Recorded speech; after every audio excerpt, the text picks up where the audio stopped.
It's time.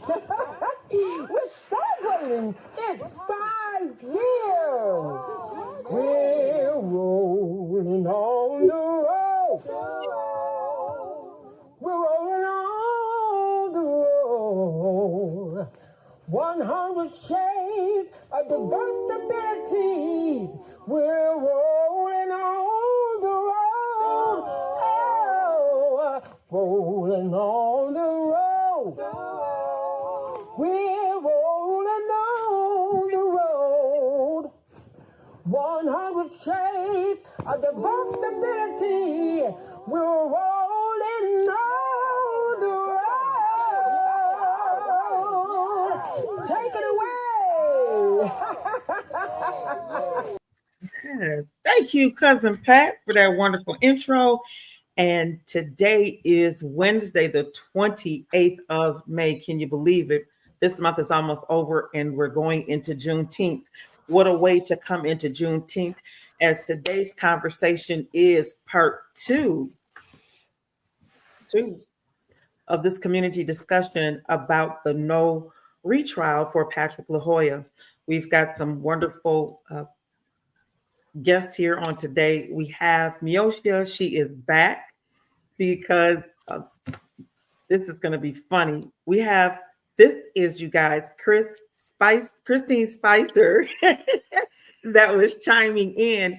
It was actually Maurice Barnes, who was a police officer, with the Grand Rapids Police Department. What years?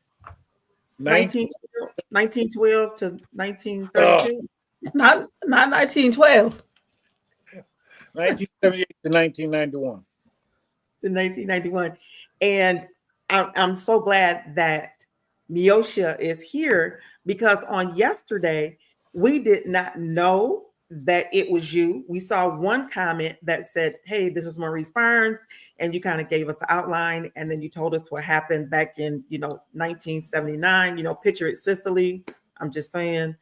But, and a lot of the comments by our other guests, they felt that you did not have the insight to make the statements that you did. I'm not sure if you watched the replay of the show, but many of the things that you stated were kind of debunked because we didn't know, one, who you were. I mean, I accept everybody has the right to have an opinion on this show, and it is respected. We can agree to disagree, but I'm going to respect what you say and trust that that this is a platform where we're honest. We're not here just to continue to pass on the same old, but let's get down to the truth, down to the heart of the matter, and let's find out what happened or what's going on and bring different people from different sectors out of the community to have their input, especially those who wouldn't normally have an opportunity to weigh in. So we respect it. So please, yesterday you talked about a culture that exists within the Grand Rapids Police Department from when you were a member and when you made a bold statement, because it was tossed around on yesterday about this being a good old boys club and we're going to stand with the boys in blue. And had he been retried, that many of them were going to quit. So they're happy. There's that group that's happy that this is not being retried. And I believe that you made the comment there were higher up elected officials that were congratulating Becker on not retrying. Can you talk about that? Well, first of all, any statements I make are based on my experience as a police officer during that time frame, and all of it can be verified in the records. The statements I made concerning the NAACP president, the Urban League president, is in writing right now in the newsletters where they stated, they're looking forward to Dana Nessel retry the case with sheriff. So has she agreed to it? I know that, they're passing around to those that are connected in that they've gone before her to have a conversation, but I hadn't seen where she actually said yes. But I did find some footage from the news where at one point she said that she would retry the case. She said it on News 8, I know had covered it. Yes, that's the information that I have, but it seems to be ambiguous to me. I'm not unsure on her statement. So she made the statement that was Becker's case and that he did try it. And as far as I could really read into it, she did have some more comments to it, but it was really ambiguous to me. So in that arena, my feelings are we as a people need to give her some evidentiary facts or a large number of us signing a petition based on why we feel she should move forward. My personal feelings based on this manual of training, the two captains and the training officers did not specifically state or testify to the line items of a manual of training that said that was acceptable discharge or acceptable engagement of using lethal force. I have the website to the manual of training that the mayor's assistant gave me, but it doesn't give you the elements based on when you can engage, when you can use lethal force. When I was a policeman there, it was mandatory that number one, you identified the subject or the suspect, the possibility of a body hit, the backdrop, 3 elements. The backdrop is because you just didn't want the gun shot to go farther than the stopping of the perpetrator. Number 2, you had to identify who he was and the ability of you hitting him in the mass. We were taught to stop him. So none of that came out in the trial. That's where I felt Prosecutor Becker didn't have this manual in front of him as he was interviewing these people. I felt some of those questions should have been rebutted and those statements should have been rebutted by him and shown in evidence. So that's one of my statements that I will write to Dana Nessel. I don't think he, was fair and equitable in picking a jury of the county's demographics or in cross-examining these police officers. Sure himself stated he didn't know where he placed the gun. That's a violation of the policy of the 3 rules. You have to identify the subject, the possibility of a hit, and the backdrop. So he should be fired just for that. But the conviction, I'm still seeking based on tangible evidence in this manual of training that he violated. But we must get the manual in its entirety, not just what's on the website, because the website doesn't give us the full picture of the manual of training. Okay, we have a comment. Hello, everyone, and to Mr. Maurice Barnes, Jr. Sir, I was the manager of the Wealthy Street McDonald's. I remember, he said he remembers you well. Ronnie, you must be old because the Wealthy Street McDonald's was there when I was in high school. I was in the 9th grade. I want to say 8th or 9th grade when they opened up that Wealthy Street McDonald's. Neosha, your thoughts? I still say that the punishment did not fit the crime. And since when did that become a crime? I'm just trying to, I call it lazy police work. When you can't catch someone, you fire a gun. When you can't catch someone, you let off a taser. I'm not understanding that. So that means that because they said that what he did was justified from this point on, if you are walking away from a police officer, he can shoot you in the back of the head and get away with it, because that's the message that it's sending to me. that if you walk away from an officer, he can shoot you in the back of the head. And it's also saying to me that if someone does something that you don't like and you can't catch them or they run from you, you have a right to shoot them in the back of the head.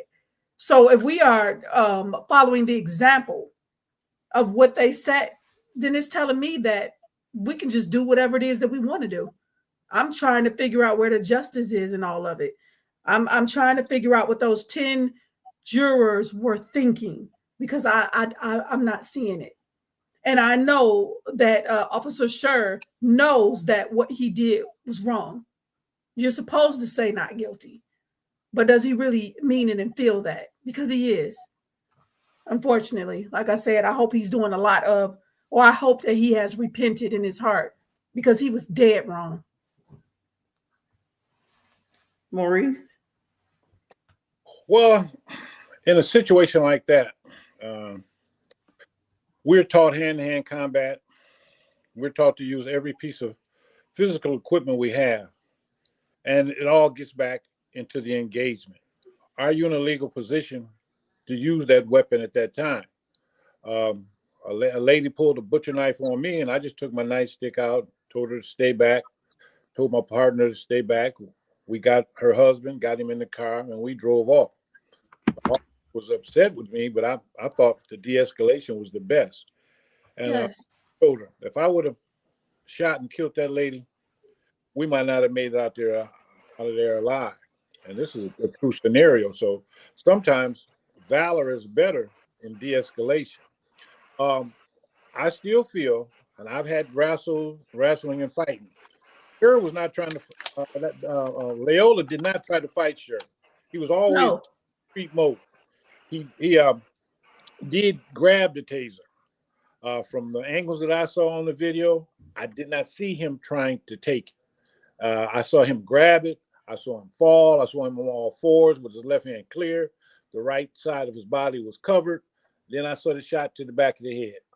The way we were trained, you wrestle and fight. You hold on for dear life. You wait for backup. Using that firearm in a lethal situation like that is murder to me. I'm going to call it like it is. That he had intent. He got fatigued.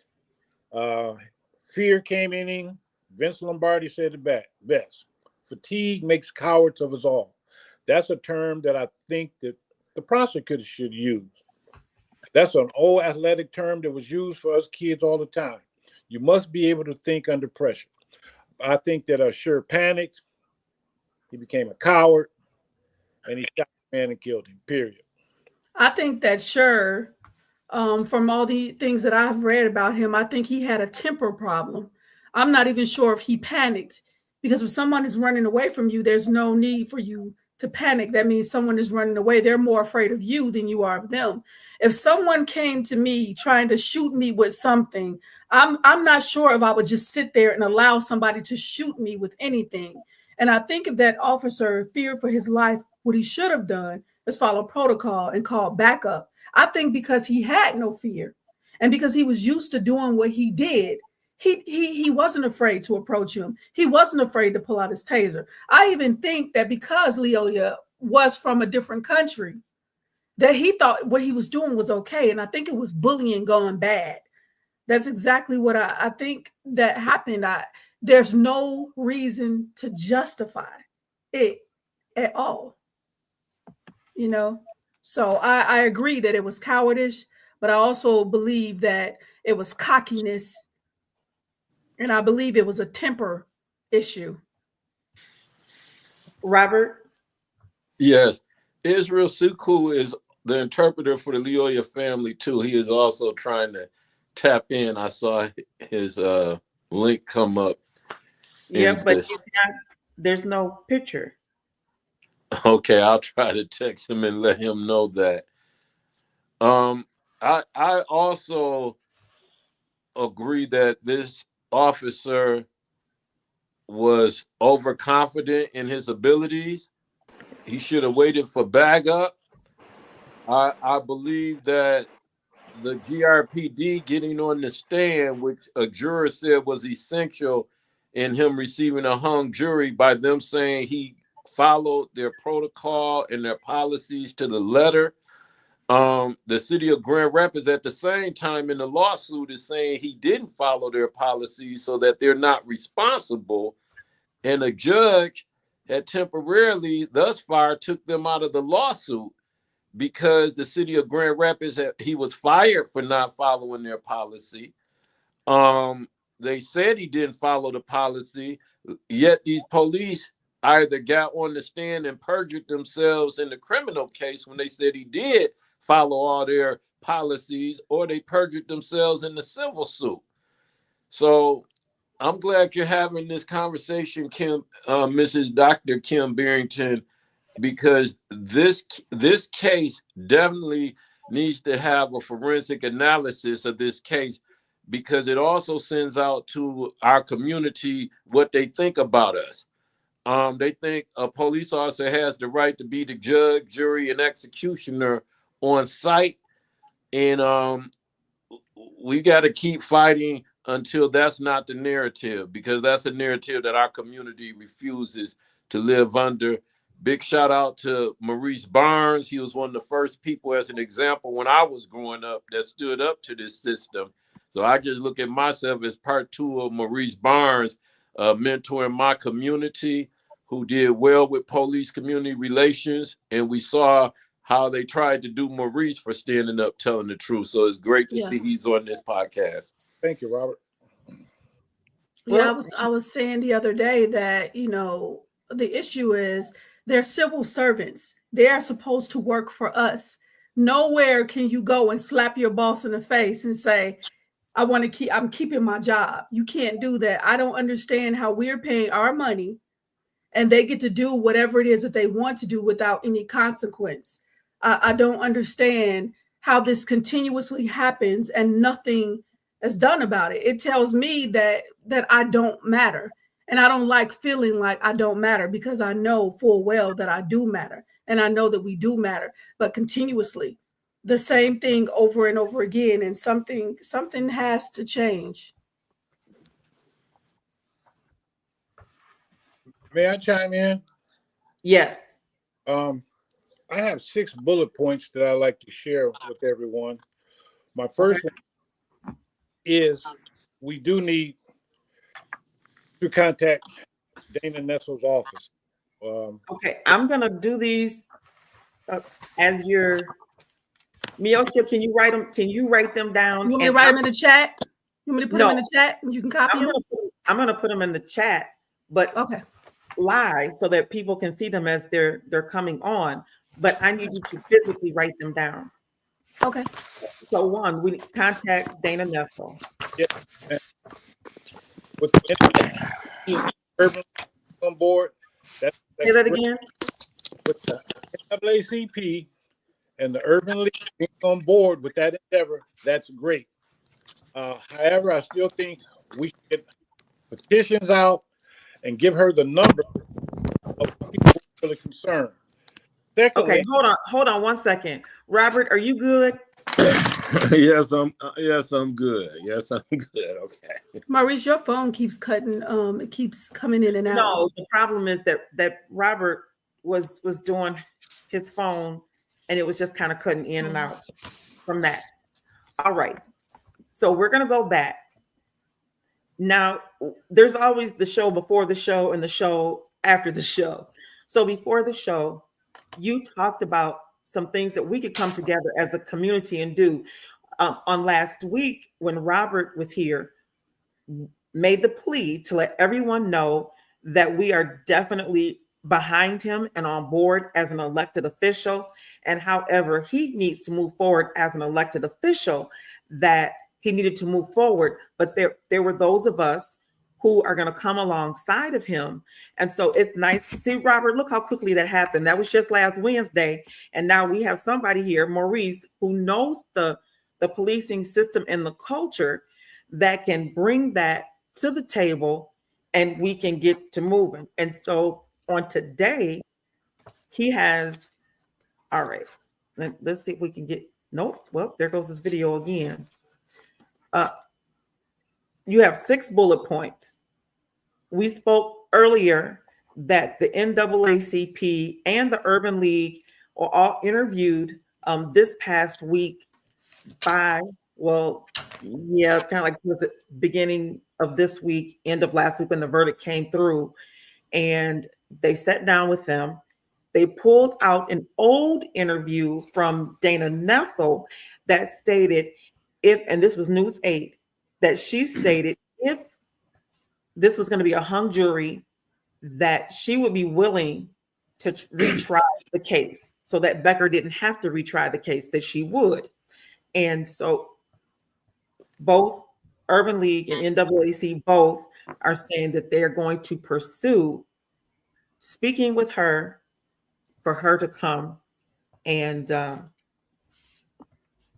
retry the case. But you have some bullet points. So you said contact her. So you're saying outside the Urban League and the NAACP, we as a community need to do it.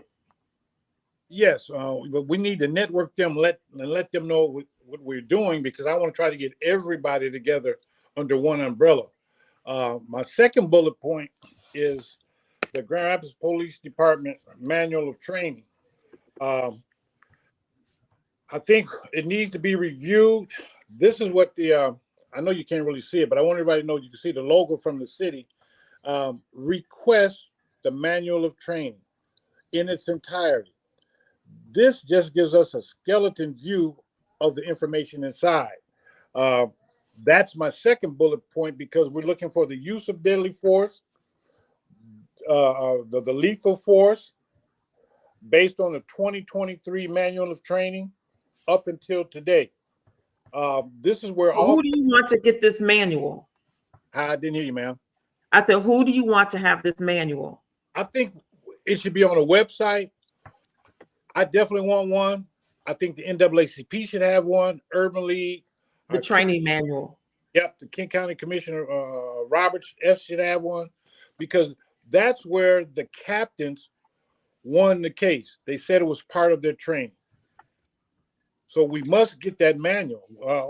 The one on the website doesn't give you the line items, when you can use lethal force, when you can engage to shoot your revolver. So they did not have to show what they said that the manual has. Nobody challenged them to have to show that. They just said it.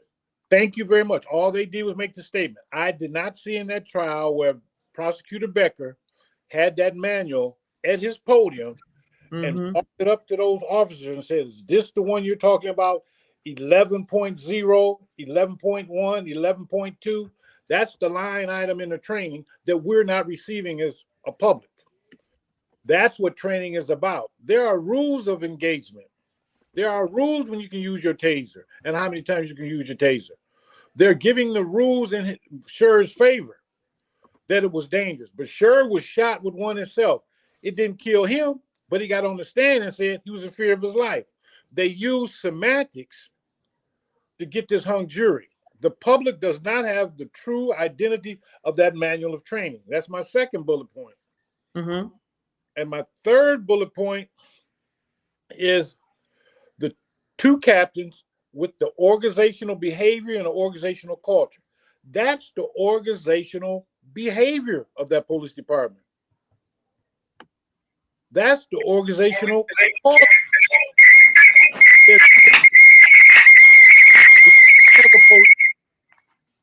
That operates at an agitated, aggressive state. That's what Sher did. So number 3. Okay, you have another one open that needs to be closed.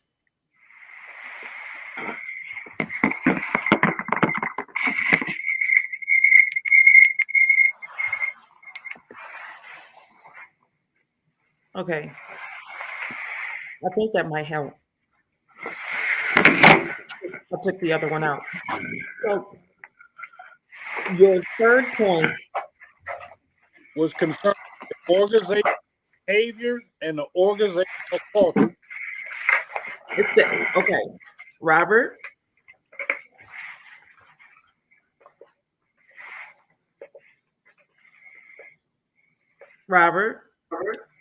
Yes, I'm here. Okay, you good? Yes, I'm good. Okay, because we can't hear. All right. So your third, say that again. So your third point is about the culture of the GRPD. Yes, combined with the culture, with the behavior. It's all together. You said the culture and behavior. The Organizational, behavioral, and culture of the department. What about it? Did you see how the captains testified? They testified that it was not unjustified. That's the culture of the department, that we don't have to follow the policy. That's outside of policy, which sure did, but they're condoning it. That's the culture. An aggressive, anxiety, aggression, and that's part of the behavior. The behavior and culture is the number 3 bullet point. Those two words go together. Organizational culture, organizational behavior. That's bullet point 3. But what do you want us to do? What is the action item behind that? We got to change it. We can't change that until we change the manual of training. They use the training to create that culture. They use that to say, hey, it was not unjustified to fire that back of that man. And I say there are 3 rules and the background. The 4th bullet point for me is we must protest. We must disrupt the Chamber of Commerce, the Visitors and Convention Bureau, the Amway soccer arena, City Council, and the city manager. I can say that again. I want a peaceful protest, but we need to protest in front of the Chamber of Commerce, the Visitors and Convention Bureau, the Amway soccer arena, City Council, and the city manager. That's bullet point 4. Bullet point 5, I want to go back to 1982 when I testified in the Eric Washington Grand Police brutality case. It was in Michigan in federal court with Judge Richard Enslen, Enslen. Out of that case came the directions by law for the Grand Rapids Police Department to have mandatory training. That means systematic training in a 2 to 3 month period, 4 times a year. I can't remember the exact time, but we had mandatory training. We had updated training based on national statistics and police equipment that came in technology. That's where my bullet point number 5 comes. My bullet point number 6 is wait. So what do you want to happen? Do you want the same thing to happen, or do you want them to have a mandatory training or make that public what the training is? Yes. Because right now we're behind the 8 ball. When you got 2 captains who take the stand in a murder trial for a police officer and raise their hand and swear that this is part of training, let us see it. Give us a copy. Now, bullet point number 6. We had a civil rights discrimination lawsuit. Black officers, me, Percy, Harry, Larry, Bolden, but the lawsuit was there. And we got a settlement. So we can get promoted. We can be treated fairly in the examination. We did away with that 10-year rule before you can become a sergeant. We did a lot of things to move that police department forward. But from what I'm seeing, I don't believe that stuff is still being implemented because you ain't got nobody down there who's really trying to police the police department in its own internal machinery, the flow charts. So I want to interrupt their money. That's why I'm saying bullet point number 4, picket the of Commerce, the Visitors Bureau, the Van Andel Arena, Amway Soccer Arena. If we can have visitors coming in to recognize and hold it, this ain't Disneyland like y'all think. There's no yellow brick road in Grand Rapids. We're dealing with discrimination and racism at a high level. my basic statement is I'm really advocating that we as a people, red, yellow, black, and white, basically poor white people, let's come together in a forum, get some leadership going. And I don't need to be a leader. I just want to work these streets. I want to be boots on the ground, knocking on doors, passing out flyers to protest. Did you have point number 6? Yeah, that was point number 6 was civil rights discrimination lawsuit. Yes. Yes. What about it though? I was using that as a. I still want that as a bullet point for people to know that we've been here before. This hasn't just started. I was a police officer 40 years ago, and we're dealing with stuff the same and worse. How many black police officers do you know live in our neighborhood? How many black police officers are on that police department? You got that was one of the things that I talked about with the city of Kentwood when I ran. There were 71 police officers, I think, and I think they had one officer of color, and I'm not sure if it has changed since then, but a lot of people in the community did not know that. And I said, well, it's important when you have politicians in the community bragging about the diversity, when mainly the diversity is at the high school, but they brag about the diversity inside of the neighborhood. And I'm like, our police department should reflect that. I don't care how nice everybody is. That's great that everybody is nice, but it still should reflect the community that it serves. And so I'm like, well, you need to do a better job of hiring other officers of color for that community. There's a large Kenyan Rwandan community. There's a large African community, Hispanic community. We need officers who are able to speak to that community, speak to the mindset of that community, and make their people proud with them being there. There's nothing wrong with that. We should have a diverse police department. Just like we should have had a diverse jury with Becker. I'm going on a tangent here, but he did not represent the citizens of Kent County. Anytime you don't rebut, you don't bring tangible items to the podium to present. I don't know what type of entry hearing he had, but those 4 police officers who were training should have had that manual in front of them, and they should have had to walk through it and explain it. I was at the trial every day, except one day, and I was at the jury pick. As Maurice Barnes mentioned, the jury pick, I was prompted to make a public statement right after the jury pick. Mm-hmm. And even though they put the headlines that commissioner disagrees with the racial makeup, they had asked me, did I have a problem that there were no blacks on there? And I knew that was one of their trick questions. So I told them, well, with the percentage that we make up, it'd be hard for me to argue, since this is all of Kent County, but that is, it's only one black person on there. I said, but I'd be remiss not to talk to you about the demographics and locations of where these jurors are picked from. They're picked from places like Cedar Springs, Sparta, that basically have no clue about the conditions we're living in an urban area. They didn't really want to highlight that, but there was a racial factor, that the fact that we never can get a fair trial, basically, when we live in Grand Rapids and you have minorities going to a court where the majority of their jurors not only are white, that the jury pick only has a few African Americans in there representative, or black and brown people. Did LYOYA, did he have any?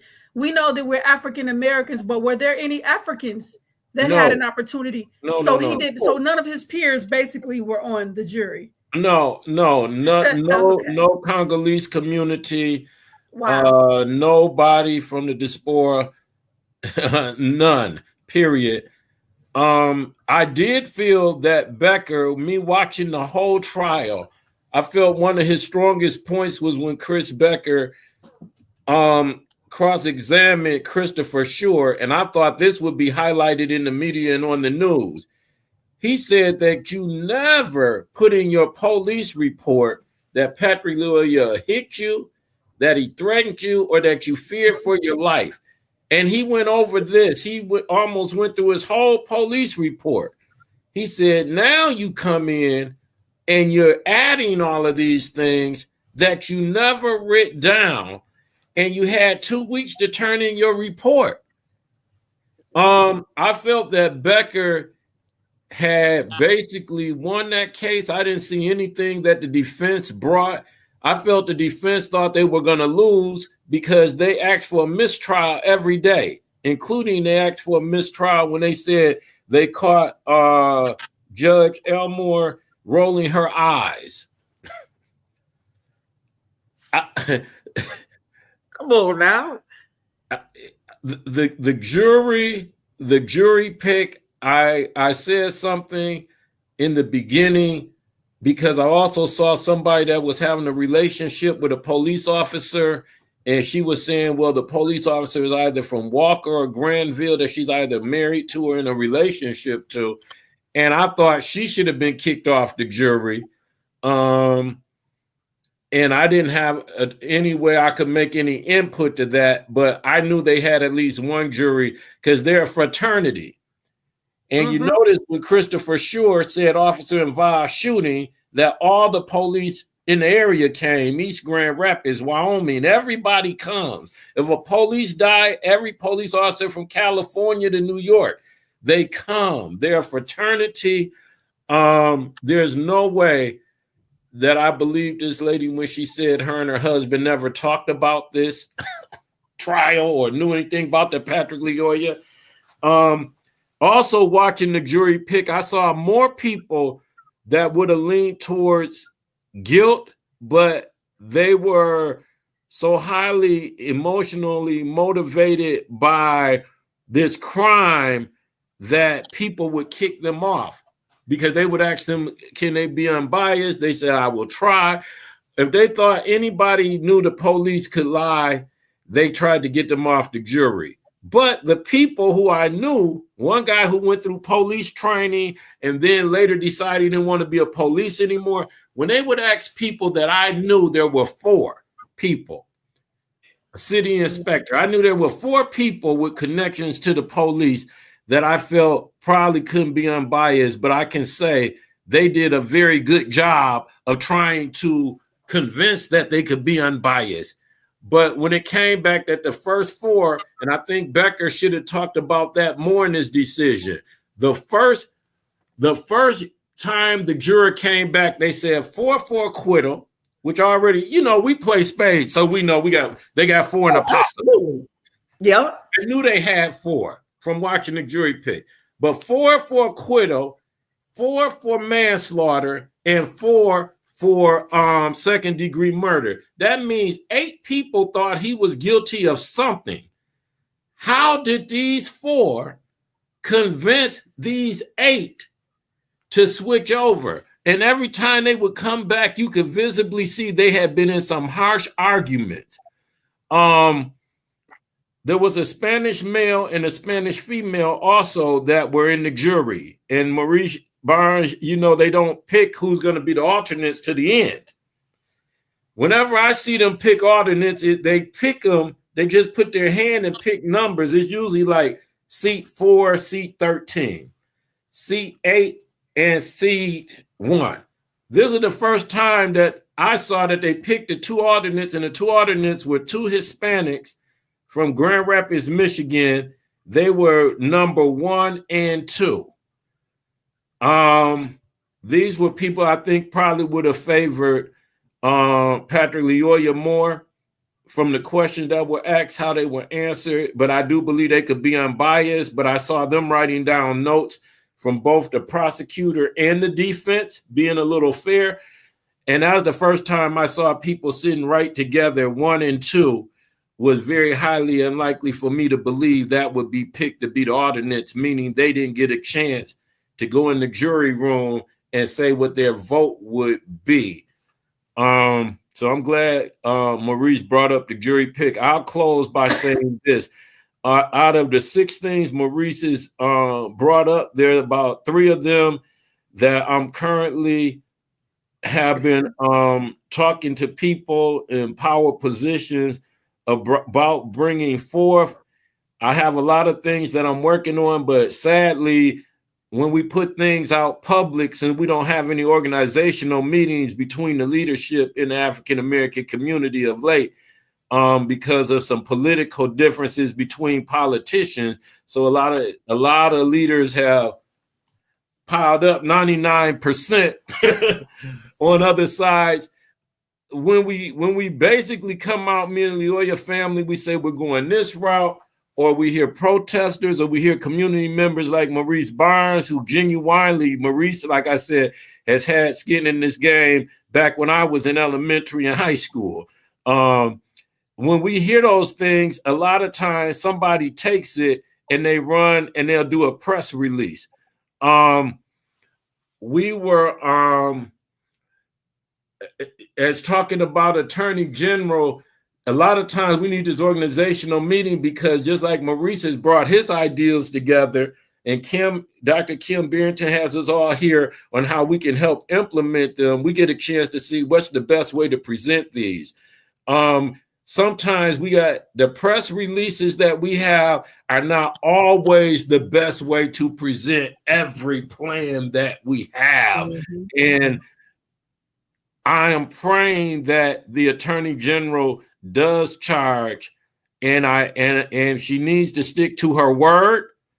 And I believe a lot of these appeals are sometimes based upon people think these are political decisions. So a lot of dirt that was done, I call it dirt, and I don't care if they get mad at me, but when the dirt that was done to see this man walk out after committing a murder, if it was done publicly and we saw it, it would be different. But there's a lot of things going on behind the scenes for this man, and that police union will stop at nothing to make sure that man goes to jail. So there's some things, a lot of everything Maurice said is fine for us to publicly talk about. And I'm sure we talk to Maurice behind the scenes. He has some even more stronger points of view of things we need to do.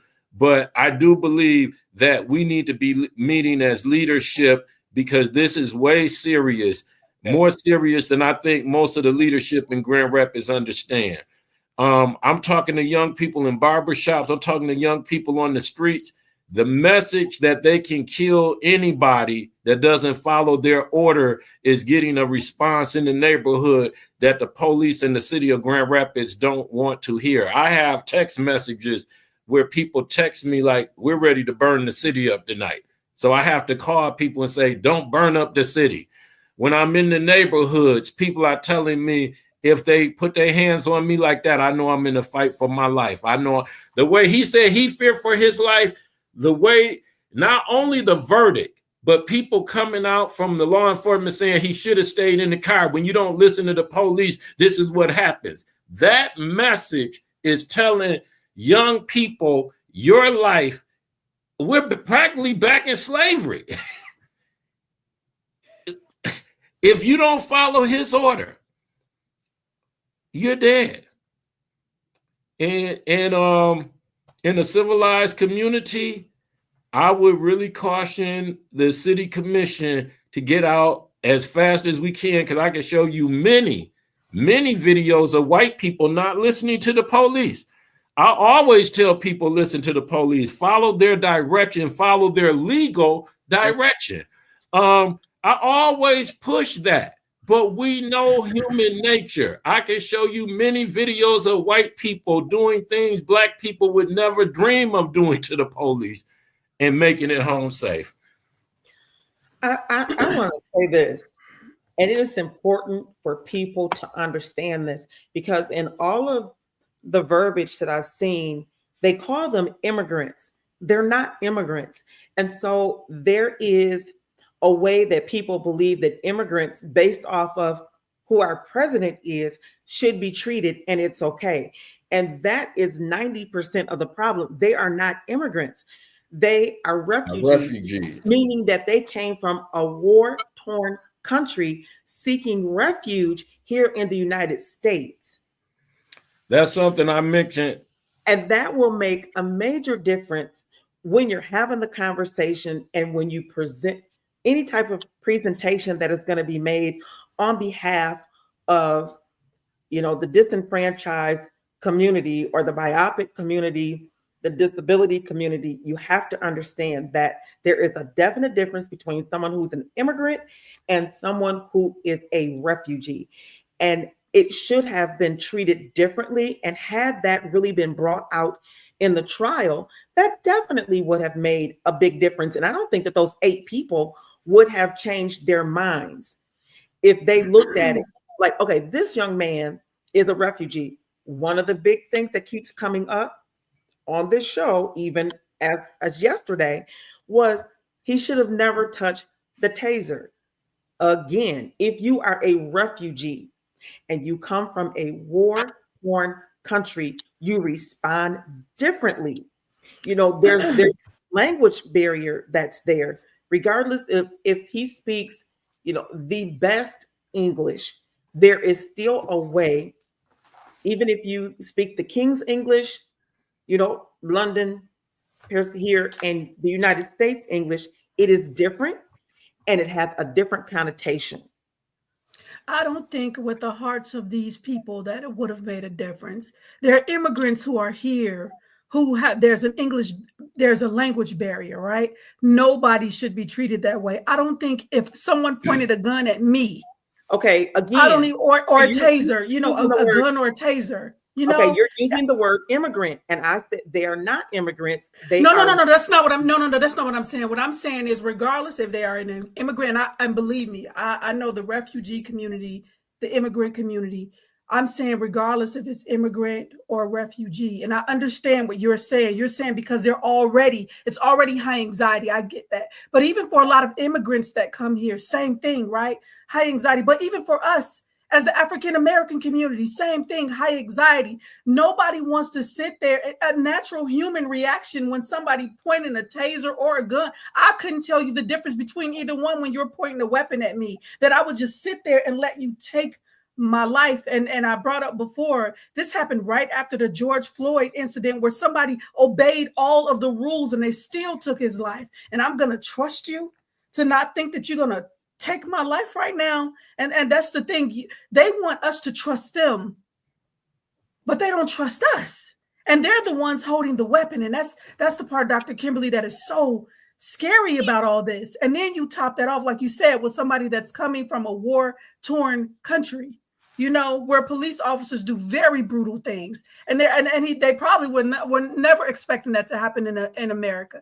I wanted to ask you, Robert, was he already out of the car? Because from my understanding, he was already out of the car. Yeah, it was proven in court that Patrick LYOYA, from witness testimony from the young guy in the car, that he was stopping to check on the tire. And that is why he got out.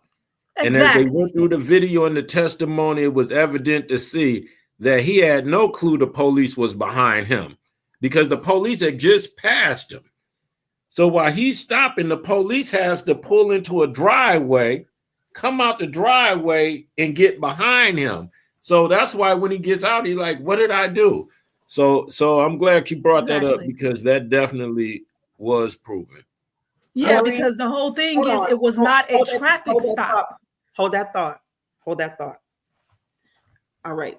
The time is now 4:49 p.m. This has been a very lively discussion. And more than that, you have really shared your heart, Maurice.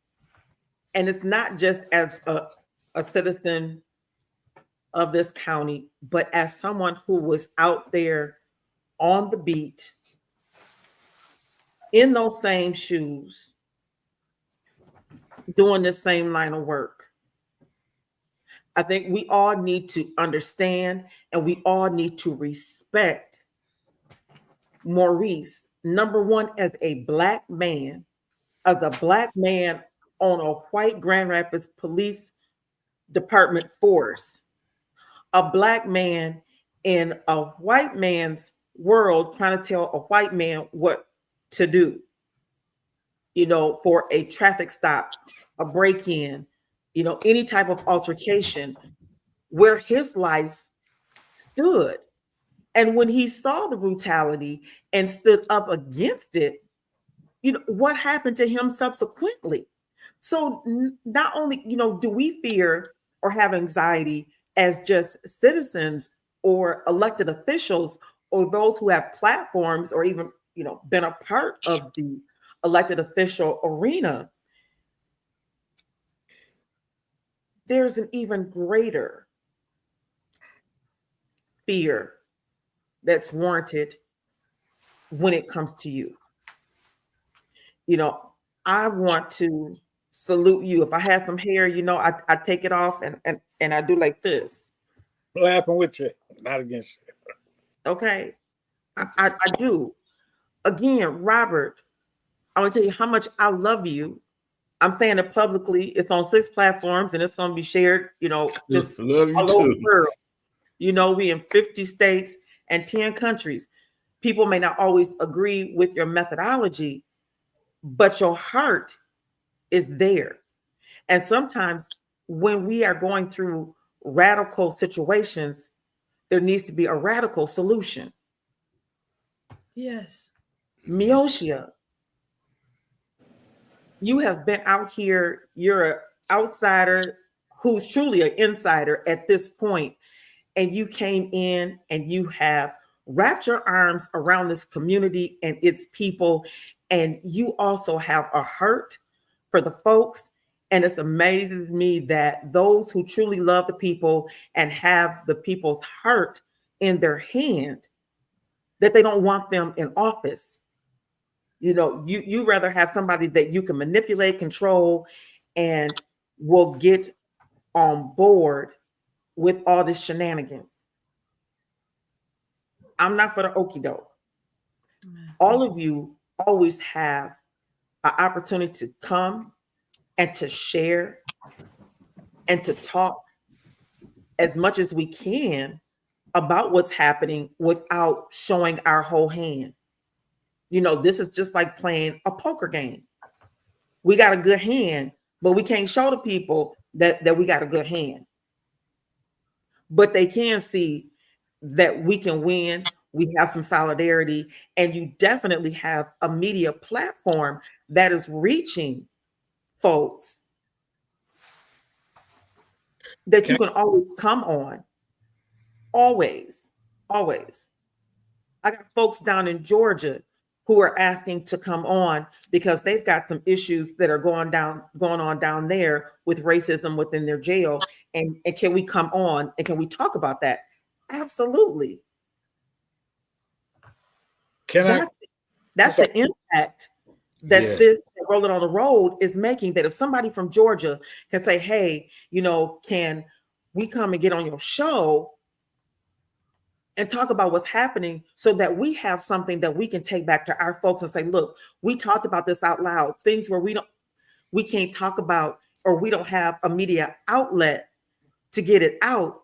You get a whole hour to talk about it, not just a 2 to 3 minute blurb, and then it's passed on. Mr. Barnes. I got 4 quick points. Officer Sher was trained to handle that situation. He failed. Becker, I think the retrial should come because of the sponsorship of the money that put him in the office. He got $96,000 in 4 years from the Voss Van Andel family. The 2026 Grand Rapids Police Department approved budget that they have approved will be $96 million. And Commissioner Robert, the personal things that you saw in that courtroom are great motivation and great material for Dana, for Dana Nessa. The 4 and 4 you saw, that's another reason for a retrial. The money Becker getting from the Republican constituents, your observation and trial, Sher was trained to handle that situation. He just failed. Thank you.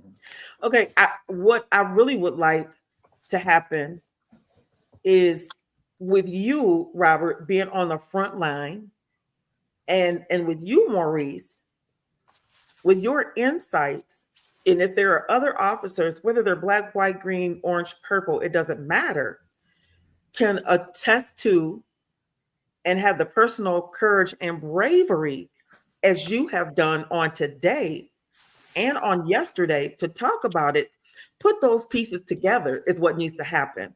Is that you two need to put it together. He's got the policing issues and how that works. You've got the insight as far as what happened in that courtroom from the very beginning of jury selection, what that looked like. We merge it together and we come back and we say, okay, this is the presentation. This is the presentation. Again, as I said to you last week, it does not have to come from the NAACP. It doesn't have to come from the Urban League. Those are the usual suspects, and they have parameters in which they are going to work within. And then they're only going to work on it for, a specified amount of time. And then, they have other issues. I can't say that they're not in the community, because they are, but there are just different people who are at different touch points. It's just like somebody who's a student. You take a kid, you got some parents, they leave a house, they have a teacher, they got a gym teacher, they got a homeroom teacher, they got an art teacher. I mean, there are so many people, but there are some that are going to be closer to them that can have the conversation if something goes down and they're going to need some assistance. Gotta say something. First things to do when you get a new phone. Part 3. Is somebody playing a commercial? That's not. Yeah, that was someone.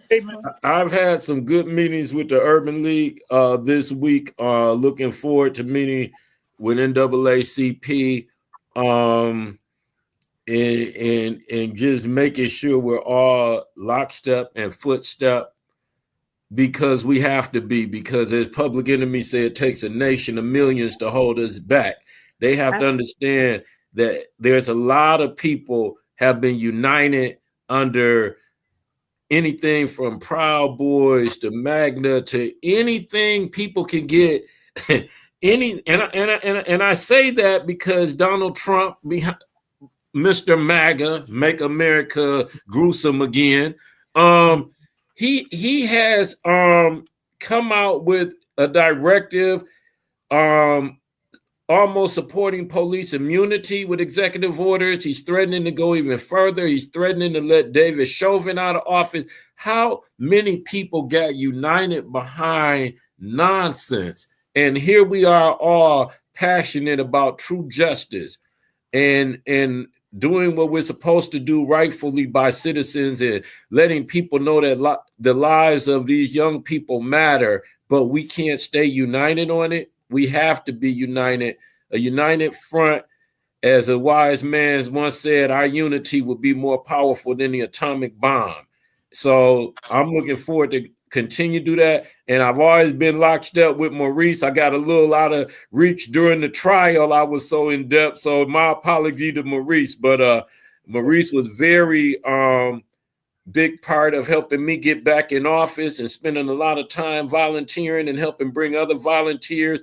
Miosha introduced me to the LYOYA family. So I feel right at home with these two, and with you, Dr. Kimberly, with your voice of unity, of unifying other leaders, your voice of letting us know when there's good things going on with organizations and parties and things we should tap in and support, but also turn around and call everybody out when it's time for everybody to be accountable. I just thank God for your voice, Dr. Kimberly. I love you. It is now 5 o'clock, and we're going to end with a couple of shout outs. And Ronnie, we do have all of the bullet points. So Ronnie asked that a flyer be made with the bullet points for the community. And we're going to say thank you for Carolyn Rush for tuning in, Heather Kitson for tuning in, Kanika Shea, Key, thank you, and all the others. I see there's over 100 and something, almost 200 people who have been watching the show. I couldn't catch all of you. I really wanted to give my guests, my friends, my comrades, the boots on the ground folks, the opportunity to really talk about this, because we haven't heard all of the ins and the outs. We only get the snippets and the tidbits that they want us to know when they post it on YouTube, or we catch it on social media and it's only 2 or 3 minutes. Never a platform like this where we get to hear all of the insight. So thank you, Robert, for sharing with us. Thank you, Mr. Maurice Barnes. Yes, God, AKA everybody, Christine Spicer. We thought, like, who is this woman on yesterday that keeps chiming in? And it was actually Maurice. So thank you, thank you, thank you. And for Miyoshia, who again, I just want to reiterate it, that you have the heart of the people in the palm of your hand, and your hand is in God's hands. And we do really appreciate that. And we thank you, for that. Please don't be so hard on the folks who you believe don't believe the way that you do. Sometimes people just need an opportunity to hear what they can hear our conversation and say, oh, I never heard it that way. So we can't be so hard against them and think that everybody has a hard heart. Some people just haven't had their hearts cultivated yet, or had an opportunity to speak with someone outside of their norm. I want to tell everybody who is watching and has been watching the last few weeks, thank you. We are touching on some very tough subjects. Number one, we started out with the cuts in Medicaid. We do have some bigwig folks that are going to come in and speak to that. We started the conversation, and we are going to have the Michigan Department of Health and Human Services to come in, and others, to talk about what's happening in real time, what cuts have actually come forth. I was in a meeting on last week, and I do have a list of some of the cuts. Other cuts are going to be within 10 years. So you guys stay tuned. I love you guys, and we will see you soon. Can I And tell keep up Bob, with us. time up?